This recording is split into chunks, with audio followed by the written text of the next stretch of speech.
Hi, I'm going to take you through some pairs of notes. There are 5 of them and I've marked them up on this grid which I'll attach to the bottom of the video, and as you can see they're all on the top half. This grid represents every single possible combination of note, change of note I should say, on the Highland bagpipe, and I've taken them all from the top of half of the grid, and so the first note you play is the one along the horizontal axis, the second down here.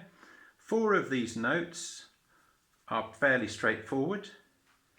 Note changes are fairly straightforward. One is a bit trickier. So what I suggest, and I'll show you how to do these, is that you warm up with the first 4, the relatively easy ones, and then try the trickier one.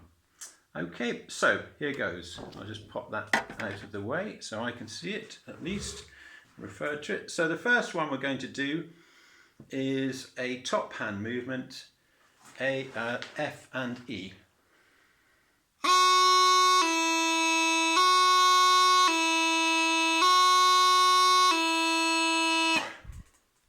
So nice clean movement, F, E, F, E, F, E. Only one finger moves and it's quite a strong finger, and the connection between these 2 fingers, the first and second finger, or index and middle finger, is quite strong. So that's quite an easy one to start with.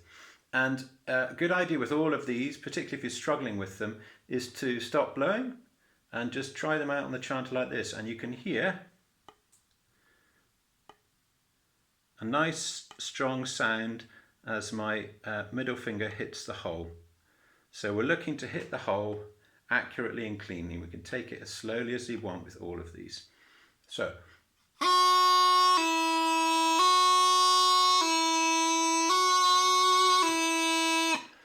far so good. Now here's another one which is also got a cross against it on the grid, and it's E to low A. Now that might sound quite tricky, but in fact it only involves, again, one finger moving, and again it's a relatively straightforward movement. And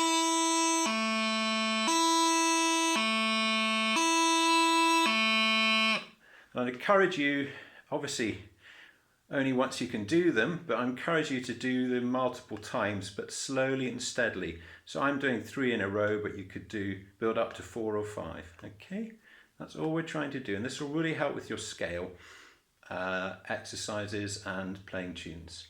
So that was E to low A. We're now going to do D to C. Again, it's a fairly straightforward one, something that most players can get right fairly early on.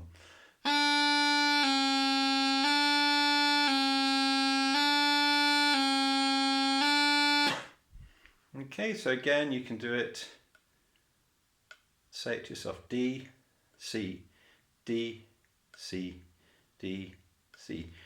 You can even do it on a tabletop. That's not a tabletop, but imagine it is, or on a pencil, or on your leg, wherever you want. Okay, we're just trying to get that lovely hinge movement with the finger coming down. Just a reminder, it's the middle of the finger on the bottom hand that we want to be hitting the chanter note. So that's 3 down. We'll leave the trickiest one to last. The 4th note that I'm going to do is low A to B, and again it falls into the relatively straightforward category.